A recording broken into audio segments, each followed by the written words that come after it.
Halo guys, Assalamualaikum warahmatullahi wabarakatuh.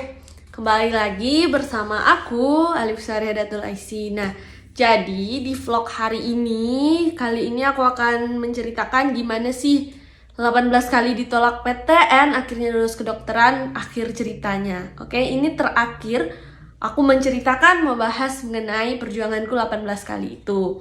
Nah, sebelumnya aku mau klarifikasi dulu di video sebelumnya karena aku sempat bilang itu bakalan 2 part. Maksudnya ini bukan dua part cerita itu, tapi di sini di akhir bukan 2 part ya. Jadi karena kayak aku udah nggak terlalu berharap lagi kan buat lulus di mana-mana. Dan terakhir aku kan daftar nih di PTS yang kayak aku ceritakan, itu ujian terakhirku sebenarnya saat tahun itu. Pada perjuangan untuk masuk kedokteran nih, itu emang ujian terakhirku, dan itu pengumumannya adalah pengumuman terakhir buatku. Buat kayak aku pas buka pengumumannya udah, kalau ini gagal lagi udah nih fix buat gap year kan. Jadi pas aku buat daftar PTS ini, aku bukan nggak terlalu niat lagi kan, karena udah banyak kali juga kan ditolak. Jadi udahlah, bakalan gap year mah. Emang udah mikir buat gap year, udah sampai ngechat salah satu bimbel buat gimana sih persiapan alumni di sana gitu, gimana sih, berapa sih bayarannya, udah nanya-nanya sampai ke situ. Karena memang udah patah semangat, karena teman-temanku saat itu guys udah pada lulus nih di PTN maupun PTS yang pilihan dia, karena aku belum lulus di mana-mana. Jadi kayak aku udahlah gitu. Emang kayak perjuangan aku di tahun ini cuma sampai di sana gitu. Tapi nih di akhir saat hari itu kan aku udah prepare ya buat nggak lulus di mana-mana lagi nih. Terus aku ingat bahwa pengumumanku masih ada beberapa mandiri, dan saat itu orang tuaku juga berharap di Mandiri Unan saat itu, karena aku lihat yang daftar terakhir ini, yang daftar di Mandiri Unan juga nilainya nggak terlalu anuan lah gitu kan. Terus setelah aku kan masuk grup Telegram, WA gitu kan, yang kayak pembahasannya masuk mandiri sini kan, mereka bahas nilai lapor mereka. Kayaknya nilai laporku nggak kecil-kecil banget nih buat lolos di Mandiri Unan gitu. Tapi akhirnya, nah kan orang tuaku emang berharap buat Mandiri Unan, karena setelah pengumuman SNMPTN Barat aku gagal, SNMPTN Barat dulu baru Mandiri Unan.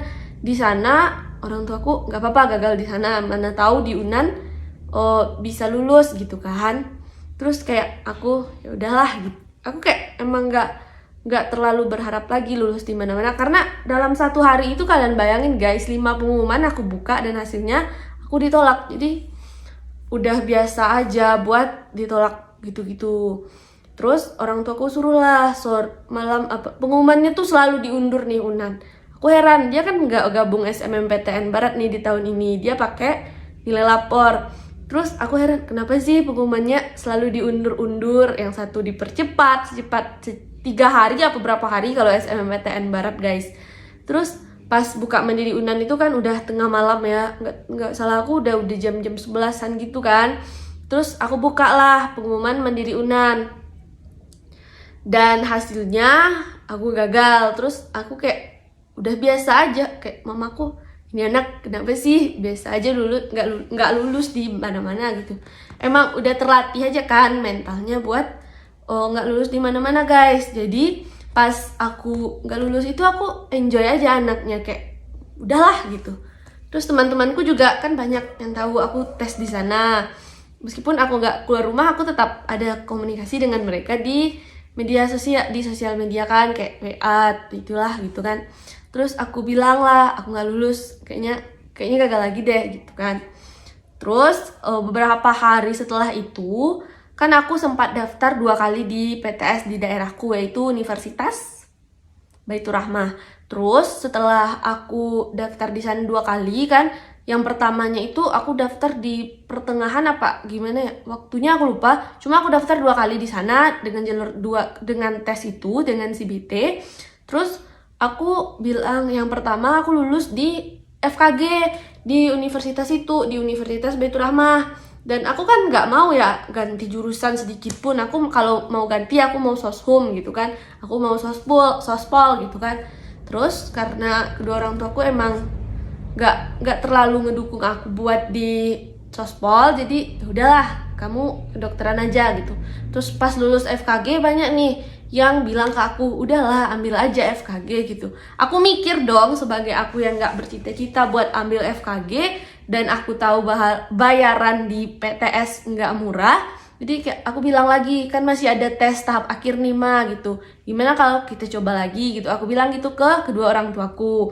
Nah pas aku bilang kayak gitu ke kedua orang tuaku kayak ngerestui gitu kan, nggak apa-apa lah tes aja lagi gitu. Kayak mamaku sama papaku juga nggak ngedukung aku di FKG.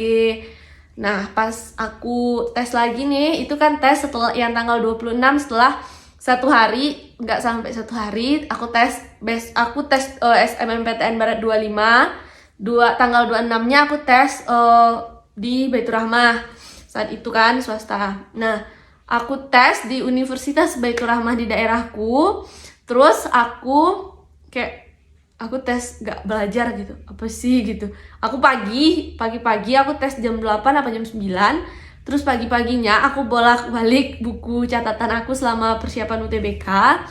Setelah itu aku nggak ngapa-ngapain lagi kan, nggak ada gitu, aku ujian aja gitu. Pas aku keluar, aku ujian di kamar. Pas aku keluar kamar setelah ujian, mamaku nanya dan papaku nanya gimana ujiannya, dan aku di sana ketawa guys gitu, kayak apa sih gitu. Udah biasa, kayak emang udah siklus, udah rutinitas aja gitu. Keluar kamar, masuk ujian gitu, udah biasa aja. Terus pas mamaku nanya, kayaknya ini nggak lagi deh Ma gitu, udahlah fix gap year gitu. Pas aku bilang fix gap year, dan mamaku bilang ini kan masih ada nih satu lagi buat diharapin. Karena aku anaknya emang kayak aku malas aja gitu berharap lagi, karena aku emang udah nanya-nanya ke beberapa bimbel yang ada persiapan buat alumni. Aku nanya-nanya harga, nanya-nanya ini itu kan. Terus setelah beberapa hari, nggak sampai seminggu apa berapa hari, pengumuman di Baitur Rahmah, di Universitas Baitur Rahmah nih keluar guys. Terus aku bilang wah gitu kan, kayak jam 5 sore saat itu aku ingat. Kalau itu aku bilang ke mamaku bahwa aku lulus nih di Baitur Rahmah kan. Kayak mamaku, kamu serius gitu kan. Aku kayak nggak senang, kayak ada senang ada susahnya juga kan lulus di sana.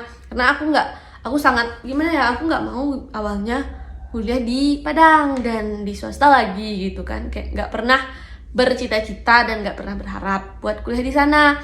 Setelah aku bilang aku lulus, dan mama dan papa kedua orang tua aku tuh kayak kekeh banget gitu bakalan aku kuliah di sana. Aku mikir sampai pengumumannya kalau nggak salah hari Jumat, dan pembayaran terakhir itu di hari Selasa, dan aku baru bayar di hari Senin. Saat aku mau bayar itu aku juga kayak nanya-nanya gitu kan, dia kan pakai daftar ulang, barulah masuk ke nerima kartu mahasiswa kan, KTM. Terus aku bilang ke mamaku, udahlah nggak usah lah ambil sana, gap year aja, ini swasta mahal banyak. Dengan banyak alasanku aku nolak nih PTS, aku nggak mau di PTS kan. Terus setelah beberapa hari aku mikir, gimana sih aturan UTBK tahun depan, mana tahu aku gagal lagi, ujung-ujungnya juga kesini lagi, dan makin tahun bayarannya pasti makin mahal kan kalau PTS, dan iming-imingnya naik sampai 5-30 juta kalau dalam 1 tahun itu. Terus karena aku mikir juga sampai ke sana, dan hari Senin pagi aku bilang lah ke mamaku, ya udahlah ambil di PTS tuh aja gitu, di Universitas Baitur Rahmah aja. Dan ternyata setelah aku masuk ke Universitas Baitur Rahmah, yang aku bayangkan sebelumnya itu kayak itu negatif banget sih bayangan aku akhirnya, dan gak seburuk yang orang katakan di luar. Soalnya kayak orang kan taulah iming PTS di luar kan, iming yayasan di luar gitu. Kayak emang udah, mindset aku auto berubah pas aku dengar masuk Asimaru, masuk kuliahan, terus aku mendapatkan semua hal di sana. Kayak mindset aku auto berubah di swasta. Ternyata swasta nggak seburuk yang orang katakan. Jadi setelah 18 kali ditolak, akhirnya lulus di PTS, dan satu-satunya aku lulus di jurusan pendidikan dokter. Sebelumnya aku sempat daftar PTS di masa-masa SNMPTN itu. Aku daftar PTS di salah satu PTS Universitas Presiden di Jakarta kan.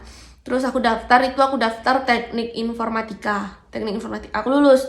Itu pakai nilai lapor dan itu emang nggak terlalu mahal sih menurutku. Jadi pas aku bilang aku lulus di sana, emang mau jurusan itu, aku nanya gitu. Enggak sih, kalau mau pindah jurusan mau sospol gitu kan.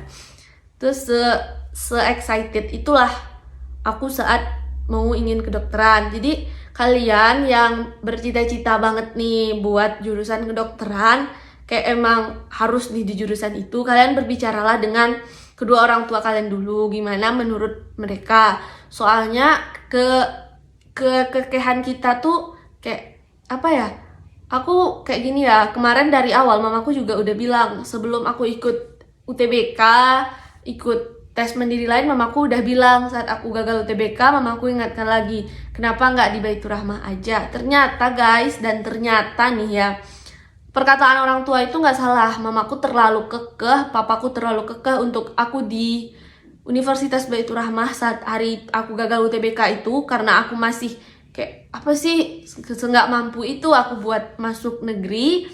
Maka aku masih berjuang kan dengan 18 kali ditolak, baik itu PTN atau PTS. Terutama PTS-nya itu sebenarnya bukan PTS di Sumatera, terutama kebanyakan PTS yang aku daftarin itu di PTS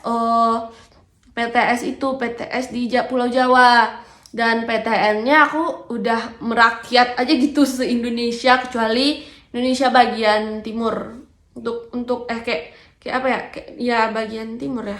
Ya kayak arah situlah, kayak Papua, arah sana. Pokoknya sampai Pulau Jawa, Pulau Sumatera udah aku Pulau Jawa, Pulau Sumatera.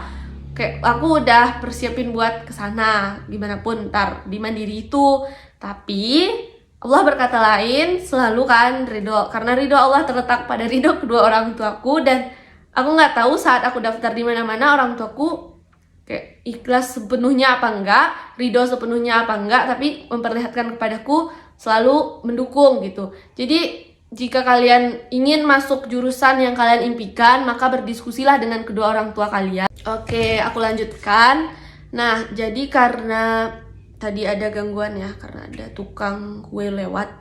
Dan jadi kalian tuh harus berdiskusi dengan kedua orang tua kalian terlebih dahulu guys, buat jurusan itu. Dan orang tua kalian tuh seberapa mendukungnya sih buat kalian kuliah di sana gitu. Jadi diskusikanlah segala sesuatu dengan kedua orang tua. Jangan terlalu memikirkan keegoisan kalian. Kalau dari pengalaman aku ya, karena aku termasuk anak yang egois saat itu. Aku kalau mau daftar ke sana aku daftar aja. Aku kadang nggak nanya gitu kan, kayak bakalan gak bakalan direstui kok gitu. Kayak aku emang gitu. Terus satu lagi nih pesan aku, selama kalian prepare buat masuk perguruan tinggi negeri ataupun swasta, kalian jangan pernah berpandangan negatif pada perguruan negeri, swasta, dan pada perguruan tinggi negeri dan swasta. Jadi pandanglah mereka dengan kapasitas kalian memandang universitas negeri itu gimana. Jadi pandanglah swasta selayak itu. Soalnya nggak selalu mindset omongan orang di luar soal swasta seburuk itu. Yang aku rasakan selama aku kuliah di swasta hampir 6 bulan aku kuliah di swasta 1 semester, dan itu tuh emang kayak nggak ada masalah aja, bagus, nggak ada bedanya juga kok yang aku rasain dari negeri. Dan di next video aku akan ceritain gimana sih kuliah kedokteran online selama 1 semester nggak ke kampus. Dan untuk semester 2-nya aku beberapa ada ke kampus, dan aku akan ceritakan di vlog kedokteranku. Jadi kalian selama persiapan ini jangan lupa untuk berdoa kepada Allah Subhanahu wa Ta'ala, berbakti kepada kedua orang tua kalian, dan mintailah restu mereka. Jadi berapapun hasilnya saat kalian saat kalian menerima buka pengumuman tuh, kalian harus siap. Jangan pernah ini gara-gara itu, jangan guys, karena itu nggak ada untungnya buat kalian. Jadi kemungkinan ini bakalan. Dan setelah itu kalian tuh kayak harus kalian tuh harus siap dengan kegagalan berapa kali pun jika itu memang cita-cita kalian. Dan jadilah orang yang konsisten.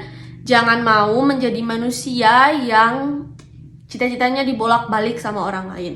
Oke? Oke guys, jadi segini dulu nih cerita akhir dari 18 kali ditolak akhirnya lulus kedokteran. Akhir ceritanya share aja konten aku ini gak masalah. Dan kalau kalian mau nanya-nanya atau mau curhat ke aku bisa lewat Instagram lagi. Aku bakalan di komen pun sebenarnya bisa, tapi bergantung kalian sih privacy apa enggaknya. Jadi bisa, jangan lupa ya di subscribe, karena subscribe dan like dan viewers dari teman-teman semua sangat berarti buat aku. Sekian guys, assalamualaikum warahmatullahi wabarakatuh.